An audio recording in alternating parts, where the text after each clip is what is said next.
বৰষুণ ধাৰাবাহিকখনৰ আজিৰ খণ্ডটো চাবলৈ বহুতেই বেছি ইণ্টাৰেষ্টিং হ'বলৈ গৈ আছে, কিয়নো এই ধাৰাবাহিকখনৰ যোৱাটিখনত আপোনালোকে দেখিবলৈ পাইছিলে অভিয়ে মাক আৰু মিকুক অৰ্ণৱৰ ওচৰলৈ লৈ আহিছিল আৰু অৰ্ণৱক ওচৰলৈ লৈ অহাৰ পাছত মাকে অৰ্ণৱক ঘৰলৈ লৈ যাম কৈছিল, কিন্তু অৰ্ণৱে সেইবোৰ এতিয়া বাদ দিছে আৰু লগতে অৰ্ণৱে সেইটো কাম এতিয়া কৰিব নোৱাৰো সেই কথা কৈছিল আৰু অৰ্ণৱ ইয়াতে থাকিব আৰু সকলোৱে খবৰ লৈ থাকিব সেই কথা কোৱা আপোনালোকে যোৱাটি খণ্ডত দেখিবলৈ পাইছিলে।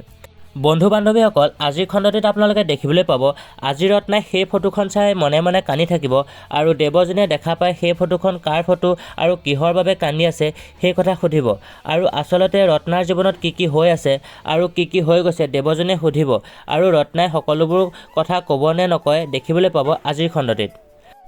আৰু আনফালে আপোনালোকে দেখিবলৈ পাব অভিহঁতৰ কাম কৰি থকা